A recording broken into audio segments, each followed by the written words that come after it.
Por que será que o Mestre Jesus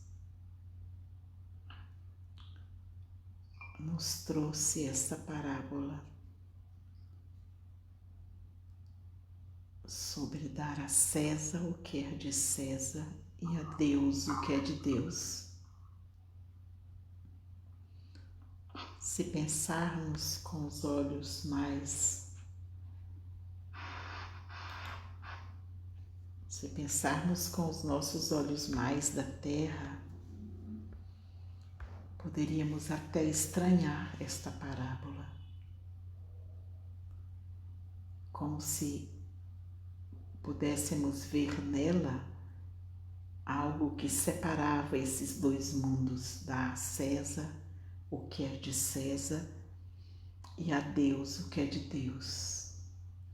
Olhando superficialmente, parece que essa resposta separa dois mundos, o mundo de César e o mundo de Deus.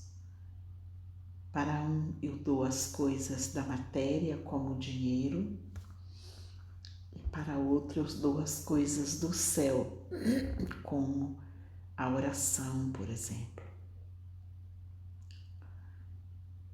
Mas se olharmos um pouco mais os bastidores desta cena, podemos aprender outras lições nesta parábola. Quem era César para aquele povo? Ele era exatamente o retorno amargo para aquele povo, de algo difícil de ser vivido, aceito,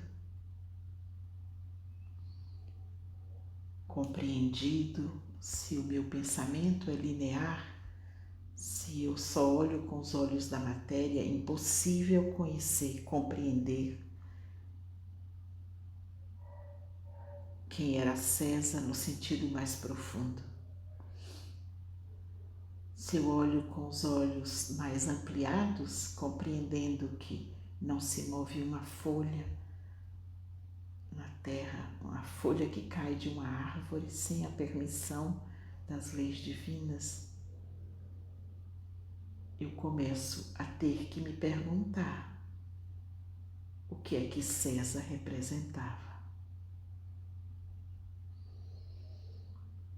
Para os povos daquele tempo, o exército romano e César representava a tirania, o despotismo, a cobrança absurda de impostos,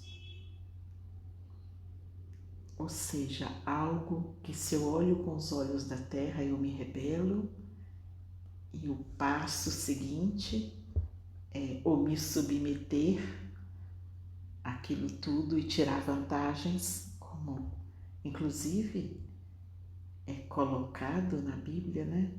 No Evangelho, o relato do Mateus, que depois abandonou o papel de coletor de impostos para seguir a Jesus, mas ele se submeteu e tirou vantagens. Como eu posso entrar no extremo oposto dos zelotes da época, os guerrilheiros da época que se rebelavam e tramavam a tentativa de expulsar os romanos e libertar o povo deles do domínio. Nessas duas soluções eu estou ainda pensando com os olhos só da terra. Não existe nenhuma das duas a pergunta: quem será que César representa? Por que será que ele está aqui em nossas vidas causando tudo isso? Porque eu, como alma, escolhi viver essa experiência onde ela dialoga com o meu passado, com as minhas origens, com as coisas que eu coloquei na terra em tempos anteriores por inconsciência. Se fizermos essa pergunta, a nossa resposta imediatamente muda. Em vez de ser a preocupação com o que eu dou a César, Simplesmente eu preciso começar a me preocupar porque César está na minha vida. E tudo que eu posso fazer para que não seja mais preciso aquela presença na minha vida. E enquanto isso se esclarece, continuo pagando o preço daquele aprendizado. No caso lá, eram os impostos. E se pensarmos que o Cristo veio nesta mesma época, onde o Império Romano, com todo o seu despotismo, que na época era praticado com as colônias, ele estava totalmente arraigado naquela população, quando Cristo veio apresentando uma outra saída. Meu reino não é deste mundo. Então a questão não é brigar aqui com César. A questão é conseguir me trabalhar para sair desse mundo, para me libertar dessa lei onde o César habita, trabalha, cobra impostos,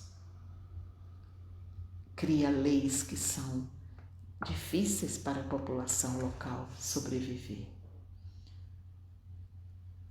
E para isso precisamos então aceitar que ele não está ali por acaso, que foi permitido a presença dele por leis maiores e que eu não estava ali também por acaso, foi permitido para mim passar por aquela experiência.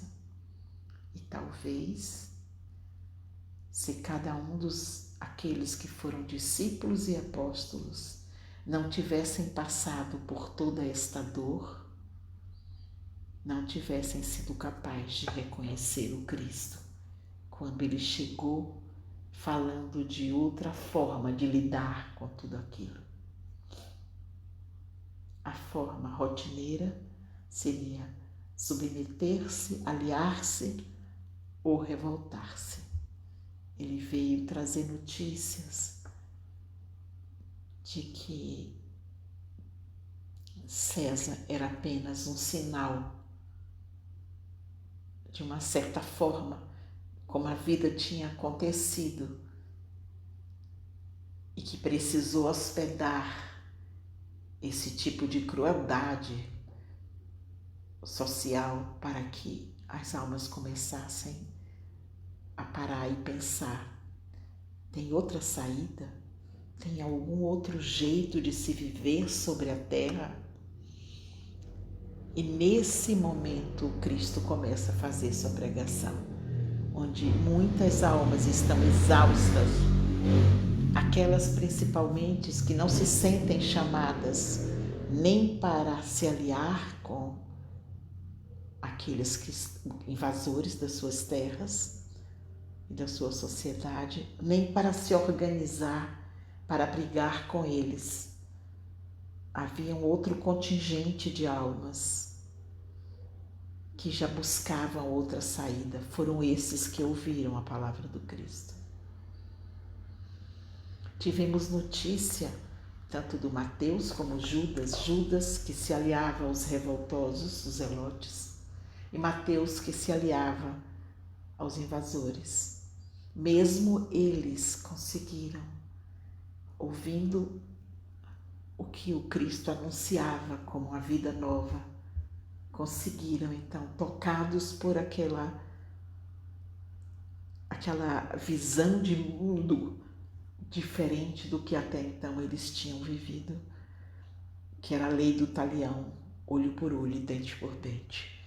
O Cristo chega anunciando uma nova forma de estar no mundo, o amor e a verdade.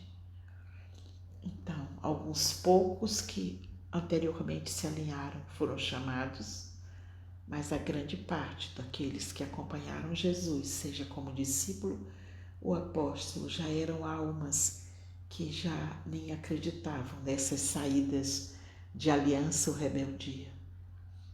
A alma daquelas pessoas de alguma forma prescrutavam que havia um terceiro caminho, que não seria nem se aliar aos invasores, como Mateus se aliou e virou coletador de impostos, nem se aliar aos grupos guerrilheiros para tentar expulsar, mas seria encontrar no meio daquelas dores do parto da alma, aquela violência institucionalizada, transformar aquelas dores em dores de despertar.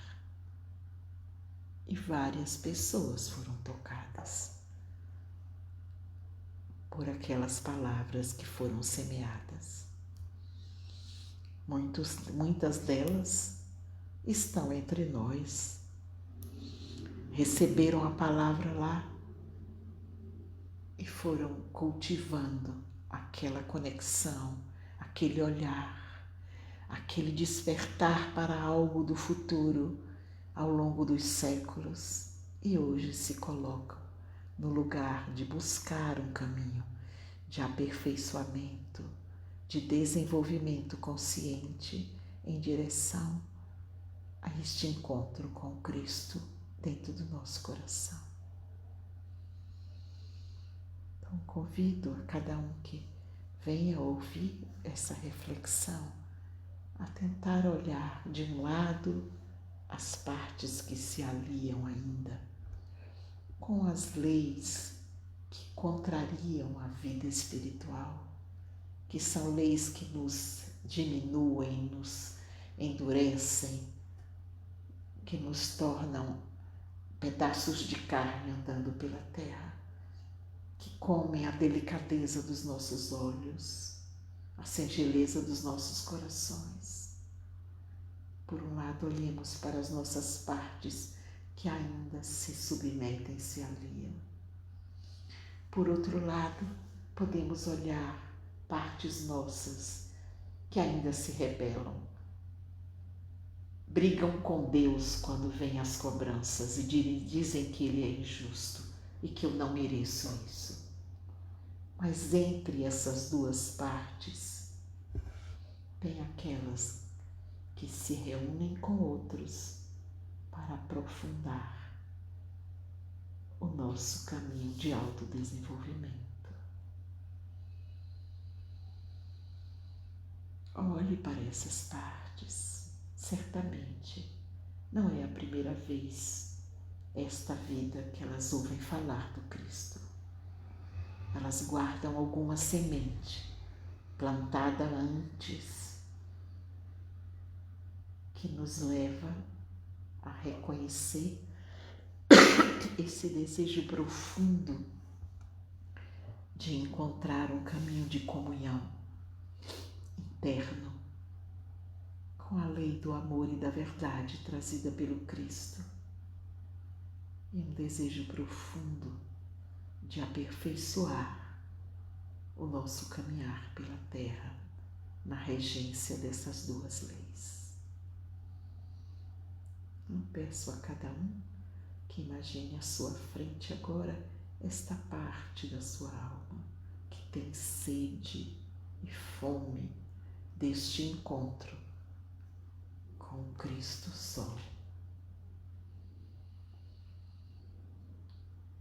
Imagine ela exatamente na frente dos teus olhos. Deixa ela aparecer da maneira mais espontânea e natural. Às vezes pode ser um ancião, uma jovem, uma criança, um adolescente. Deixe a sua parte que carrega esta saudade de comunhão se expressar e contemple ela com alegria e gratidão. Respire profundamente e fale para ela: querida parte de mim, que carrega esta semente crística no coração,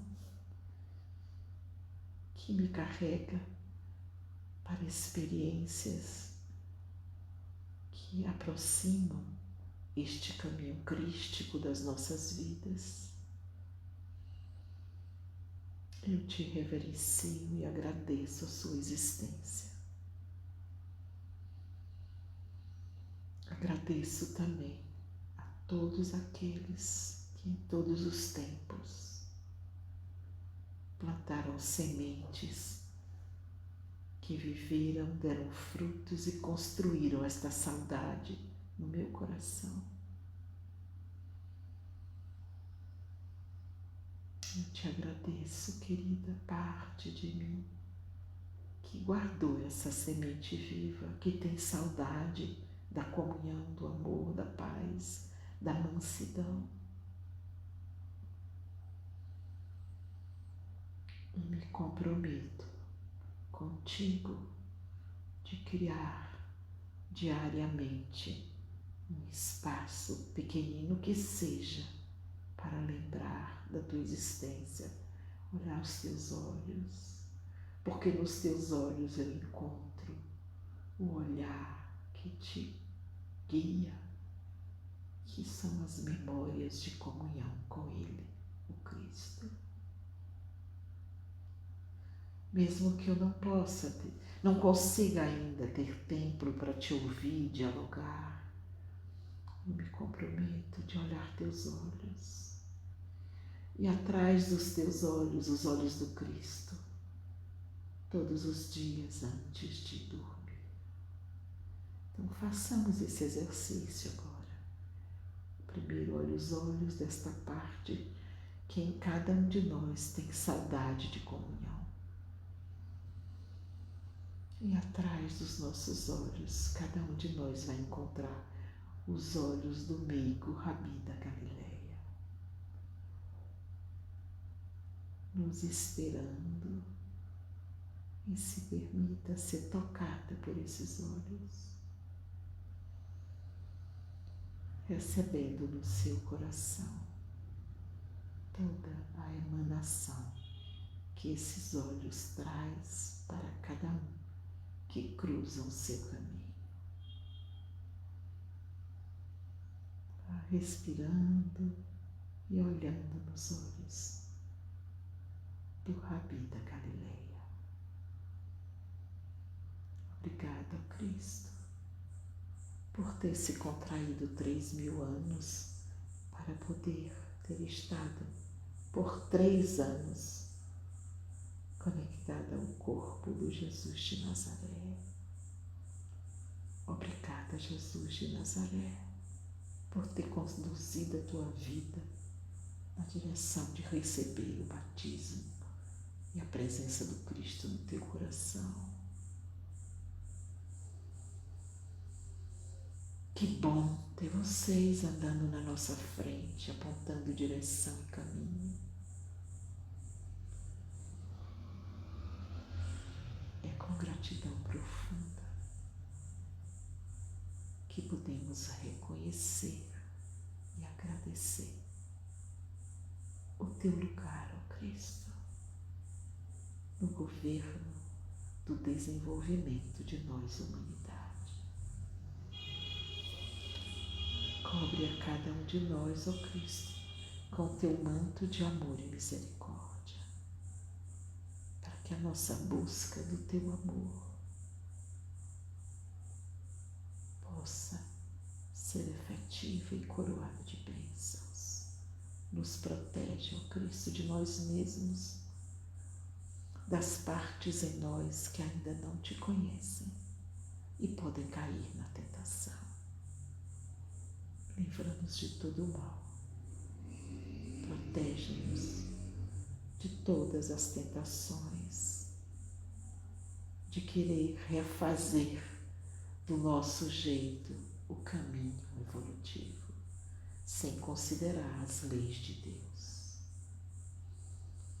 Livra-nos da tentação de querer reinventar o caminho evolutivo, por julgar que aquele que nos foi dado está incorreto. Livra-nos, ó Deus,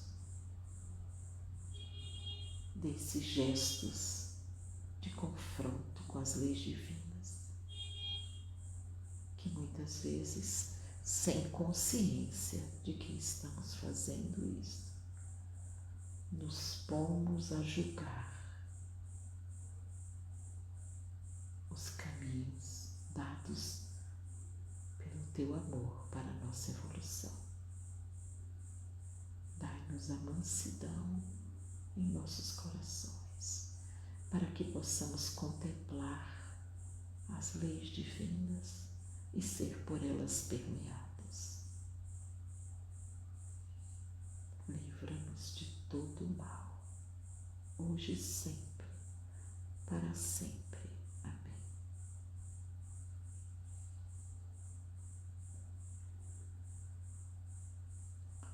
E vem muito forte um salmo que diz assim, ele é cantado.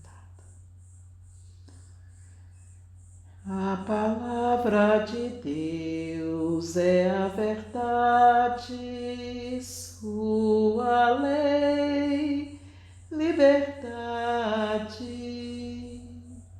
A lei do Senhor é perfeita, consolo para a alma. O testemunho do Senhor é verdadeiro, sabedoria dos humildes. A palavra de Deus é a verdade, sua lei, liberdade. Dai-nos olhos de enxergar as tuas leis de amor e verdade, hoje e sempre, para sempre. Amém.